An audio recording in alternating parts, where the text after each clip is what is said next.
la enlevez-moi si n'a pas nanaye. Leute zu folgen. Mais Nansena Abungi. Aber auf dem Weg, wo gelaufen ist. Bonsoir, bonjour, bonsoir la famille. Je crois que vous allez bien. C'est encore moi, votre humble serviteur, le pasteur Benjamin Kipata. Alors, je suis venu aujourd'hui partager une pensée avec vous. Pourquoi Dieu, avant de nous bénir, il commence d'abord à nous faire passer dans des moments très difficiles? Pourquoi Dieu, avant de nous bénir, il nous fait d'abord souffrir, selon d'autres personnes qui croient que Dieu nous fait d'abord souffrir avant de nous bénir? Écoutez, Dieu, il a sa manière de voir des choses. Dieu nous prend par rapport à l'éducation de nos familles. Dieu vient nous prendre par rapport à tout ce que nous connaissons. Mais là où l'Éternel t'amène, Dieu n'acceptera jamais que tu gardes ce que tu as comme mentalité ou comportement. Vous savez, Dieu se limite dans ta vie d'opérer par rapport à ta mentalité, par rapport à la façon dont tu vois des choses, par rapport à ta façon de voir des choses. Si toi tu es grandi dans un milieu où on te dit que avoir beaucoup d'argent, c'est un péché, alors Dieu va se limiter seulement à te donner le peu de moyens. Mais si là où tu es grandi, tu prends Dieu, tu te dis que Dieu peut t'amener plus loin, le Seigneur fera seulement ce que toi tu penses. Alors les gens qui sont appelés à des grandes choses dans la vie, le Seigneur leur forge, le Seigneur leur travaille sur leur vie avant de leur bénir. Tu ne seras pas du tout béni, mes frères et sœurs. Si tu as même, il y a des catégories de gens. Il y a des catégories de gens. Il y a d'autres personnes qui sont comme des Samson. Samson, il avait un destiné. Il avait une destinée, pardon, un destin. Mais les problèmes de Samson, le Seigneur l'avait donné des principes dans la vie. Dans ta vie, tu dois savoir que tu as des principes. Alors, je dis à une personne, on ne prendra jamais ta bénédiction, on vient te donner sur une assiette. Jamais. Ça se fera jamais. Tu dois te battre pour prendre cette bénédiction. Dieu est là. Mais Dieu lui-même, pour être Dieu qu'il est aujourd'hui, pour être Jésus qu'il est aujourd'hui, il s'est bâti pour que son nom ait de la valeur. Il est monté à la croix. Il est mort. Il a accepté cette honte-là pour qu'aujourd'hui, qu'il puisse avoir la gloire. C'est la même chose avec toi. C'est ce que je disais des catégories de personnes. Personnes comme Samson. Il a trop combattu dans sa vie. Samson a parcouru. Il a fait un parcours, je vous dis mes frères et sœurs. Non. Samson s'est battu à la fin de sa vie. Samson meurt parce que Samson n'a pas respecté les principes que Dieu lui a donnés.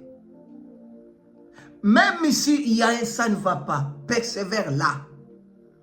Même si tu vois des choses ne marchent pas, garde ce que Dieu t'a donné. Garde ce que Dieu t'a dit. Écoutez, je vais vous dire quelque chose. Dieu n'est pas loin. Dieu, lui, n'est pas loin de nous. Dieu, s'il te dit, ta bénédiction, c'est à droite. Toi, tu dis à Dieu, Seigneur, à droite, là-bas, j'ai une dette d'une personne. Je vais aller à gauche. Dieu te laissera partir à gauche. Mais les jours où tu iras à droite, c'est là où sera ta bénédiction. On est nombreux ici. Dieu nous a déjà montré le chemin où il faut suivre. Mais nous, on donne des explications à Dieu. Des personnes comme Samson. Deuxième type de personnes.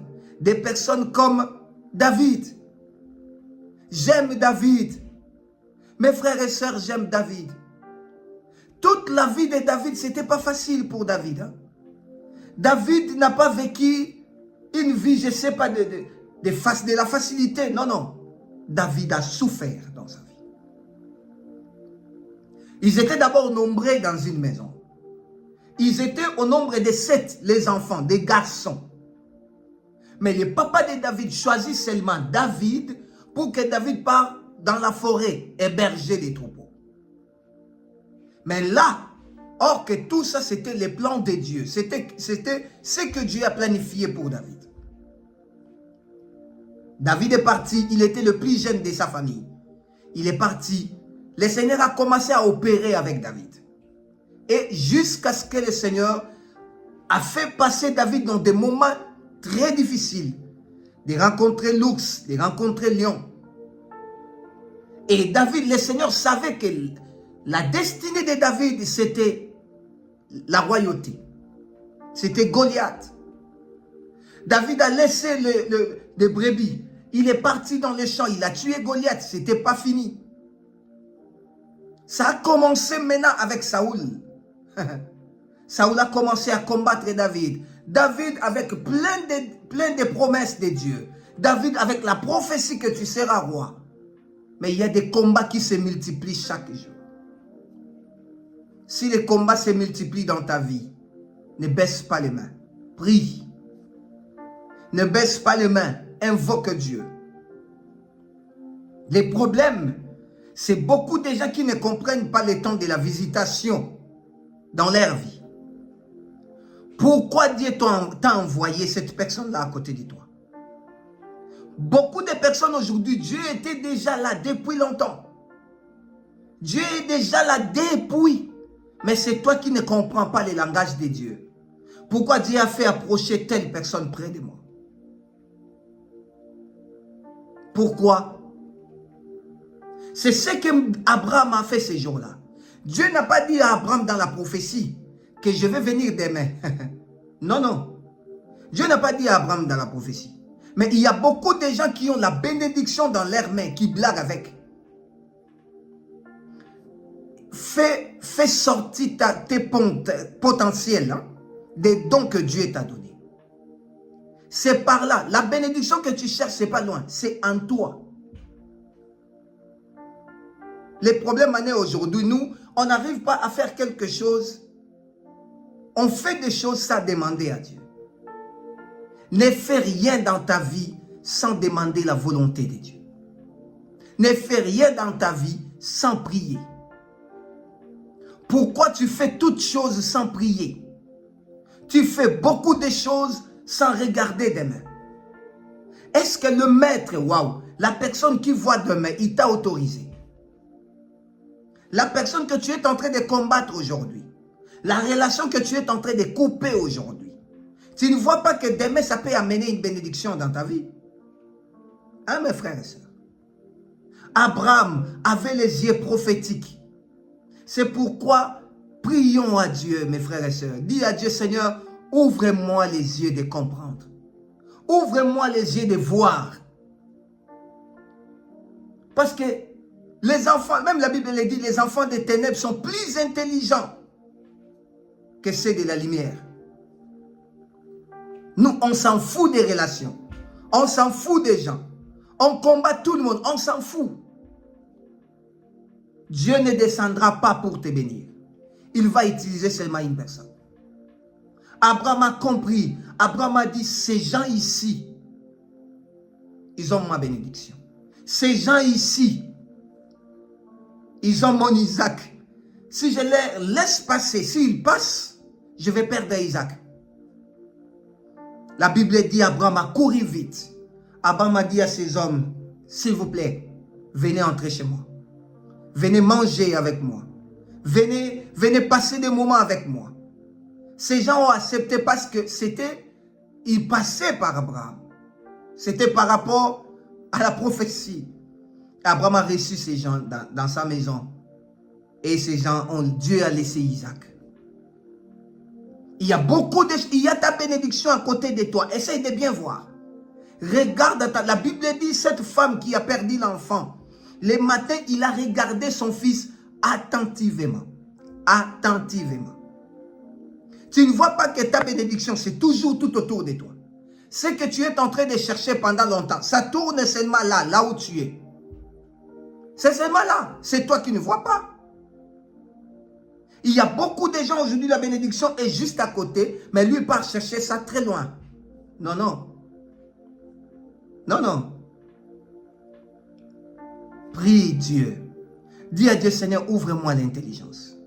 Parce que sans l'intelligence, sans la vision, tu ne verras jamais ta bénédiction. Tu ne seras jamais béni. Tu vas commencer à parcourir des églises et des églises. Tu vas changer des églises. Les problèmes, ce n'est pas des églises. Les problèmes, c'est toi qui ne vois pas. C'est toi qui ne vois pas que Dieu t'a fait approcher déjà les maris de ta vie. Dieu t'a fait approcher déjà la femme de ta vie. Mais c'est toi qui ne comprends pas. Toi, tu attends que, je ne sais pas. Tu attends qu'on te dise, c'est lui. Ou tu attends voir. C'est lui, vraiment, tu vois dans la vision, tu es marié avec telle personne. Mais Dieu, c'est un Dieu qui parle aussi par des signes. Dieu, c'est un Dieu qui parle aussi par le cœur, par la conviction. Rentre. Je sais que ces derniers temps, tu es en train de tâtonner, tu ne sais pas où aller. Tu ne sais pas qui choisir. Tu ne sais pas où partir. Quelle affaire qu'il faut faire. Quel business qu'il faut faire. Quel travail, quel chemin emprunter. Il y a beaucoup de femmes qui sont devant toi. Il y a beaucoup d'hommes qui sont devant toi. Mais la seule personne qui peut t'aider, c'est Dieu. Prie. Vas-y prier. Le Seigneur veut que ces derniers temps, tu puisses t'approcher de lui. Dieu nous fait souffrir avant de nous bénir. Parce qu'il veut que nous puissions s'approcher de lui. Pour qu'il nous montre où aller. La Bible dit, priez sans cesse. Prier sans cesse, ce n'est pas dire prier maintenant, prier à chaque heure. Non, non. Prier sans cesse, ça veut dire prier continuellement. De ne pas laisser. Tu pries aujourd'hui. Ce n'est pas dire quand on dit prier sans cesse, tu ne vas pas travailler, tu ne vas rien faire dans ta vie. Tu t'occupes seulement de prières. Non, non. Ça veut dire que tu pries aujourd'hui, tu pries demain, tu pries le lendemain. Dieu va toujours te faire passer dans la souffrance pour qu'il te bénisse. Alors je vais prier pour toi. Père, donne-nous la force. Père, donne à cette personne qui est tombée sur cette vidéo la force de ne plus abandonner. Fonce encore. Va très loin. Que le Seigneur qui m'a envoyé de prêcher cette parole, qu'il te donne la force, qu'il te donne encore l'espoir d'aller plus loin dans la vie. Au nom de Jésus. Seigneur, nous te voulons, sois notre guide. Guide-nous dans tout ce que nous allons faire. Au nom puissant de Jésus. Amen. C'était moi, votre humble serviteur, le pasteur Benjamin Kipata. Abonnez-vous si vous n'êtes pas encore abonné sur notre chaîne YouTube pour ne rien rater. C'est une façon d'évangéliser. C'est une évangélisation que tu es en train de faire. Aimez cette vidéo pour que la plateforme YouTube montre ça à d'autres personnes. Que mon Dieu vous bénisse abondamment. Merci.